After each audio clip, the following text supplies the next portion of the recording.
2 Samuel, capítulo 23, versículo 9. Eleazar, filho de Dodô, esteve entre os 3 valentes que, junto com Davi, desafiaram os filisteus ali reunidos para a peleja, quando já se haviam retirado os filhos de Israel.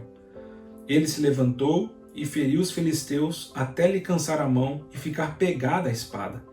Naquele dia, o Senhor efetuou grande livramento, e o povo voltou para onde Eleazar estava, somente para tomar os despojos. Essas histórias aqui, na época de Davi, elas são muito especiais. Davi se mostra e se revela um grande herói de Israel. E de uma forma muito particular, tanto Samuel como Crônicas mencionam o nome de 38 homens que fizeram atos heróicos e atos de bravura em favor de Davi. A Bíblia os chama de valentes de Davi, o rol dos valentes de Davi. E nós temos a história aqui de Eleazar, um desses valentes de Davi, em que nós, quando lemos em Crônicas, a história fica mais explícita. Lá se diz que os filisteus chegaram num campo de cevada ali de Israel, e os israelitas, vendo os filisteus chegando, fugiram de medo.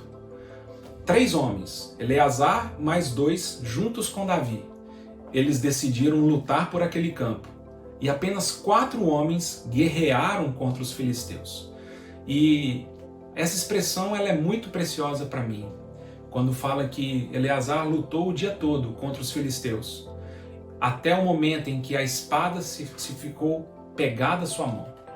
De tanto usar a espada, de tanto lutar as guerras de Deus, aquele instrumento foi se tornando uma só coisa com Eleazar.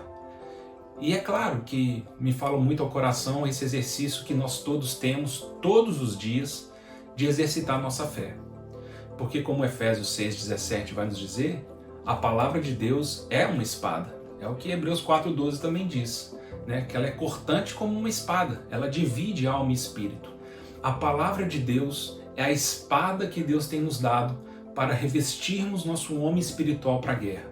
Na nossa armadura temos tantos utensílios, mas apenas a espada, ele é um instrumento de ataque e de defesa. E esse uso da palavra de Deus, ele só faz sentido quando nós desembainhamos essa espada. Temos informação, temos conhecimento que não nos leva à guerra, que não nos leva à prática, que não nos leva a defendermos e atacarmos o inimigo, é uma espada guardada na bainha. Temos muito conhecimento, mas pouca prática. E é interessante, talvez não sei como você enxerga, é a leitura que eu faço de Romanos 10,17. Porque Paulo vai dizer que a fé vem pelo ouvir e o ouvir vem pela palavra de Deus. A fé nada mais é do que uma informação colocada em prática. Um conhecimento que nós temos, que em momentos específicos da nossa vida precisamos aplicá-lo, precisamos usá-lo. Descansamos numa informação, cremos e temos convicção em coisas que nós não vemos, mas nós sabemos no Espírito. E quando as provações vêm, quando as guerras vêm, quando as batalhas vêm, e nós desembainhamos a espada da palavra e usamos essa palavra contra as acusações, contra o inimigo e nos defendendo, essa palavra vai se transformando em nós. A informação vai se transformando em fé. De maneira que podemos saber coisas, mas não termos fé. A fé ela é uma obediência e uma aplicação das coisas que sabemos na razão e são aplicadas no cotidiano. E ao se aplicarem no cotidiano, elas se transformam em fé. É interessante, porque como a espada ela serve tanto para atacar como para defender, nós poderíamos falar assim: nós usamos a palavra de Deus para atacar a incredulidade, atacar o medo, atacar a violência que nos cerca com respeito ao nosso coração, com respeito ao nosso espírito, usando as palavras das promessas. E isso na Bíblia é chamado de esperança. Nós usamos a palavra de Deus como uma âncora das nossas esperanças, daquilo que nós esperamos. Então todas as vezes que nós somos tomados por pavor, todas as vezes somos tomados por incredulidade, por medo do futuro, por insegurança, nós precisamos usar essa palavra, lutar contra essas coisas. Perceber que o nosso futuro já está muito bem seguro em Jesus Cristo. E também usamos a espada para nos defender. nos defender das tentações, nos defender nas provações, nos defender das coisas do presente. Então isso na Bíblia é chamado de fé. A fé é a aplicação da esperança nas coisas presentes. E a fé e a esperança é a aplicação da fé nas coisas futuras.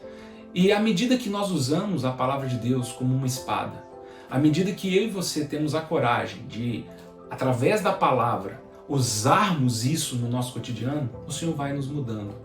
É difícil para nós, não é tão simples. Nós às vezes achamos que é simples, mas não é tão simples. É você e eu termos a capacidade de desembainharmos a espada e falarmos: esse programa que eu assisto, ele é do Senhor?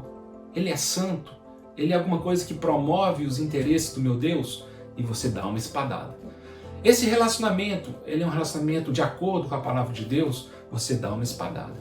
A forma como eu estou gastando o meu dinheiro é de acordo com a vontade de Deus? A gente dá uma espadada.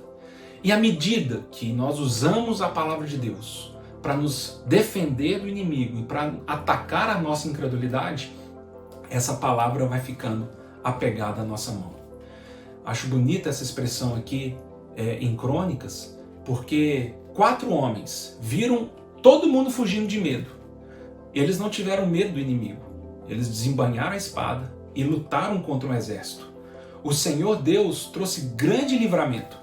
E esses 4 homens falaram para o povo de Israel: podem voltar agora e podem pegar aqui a cevada, podem pegar os despojos.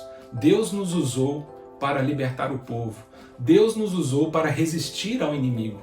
Mas isso só é possível quando a espada está desembainhada.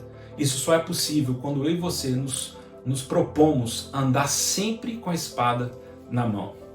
A minha oração é que, assim como esses valentes de Davi, no final da minha história, eu possa ter colaborado em fazer o Senhor Jesus rei sobre essa terra. Que assim como fala lá em Crônicas 11:10, nossos nomes possam estar escritos no rol desses valentes do Senhor Jesus.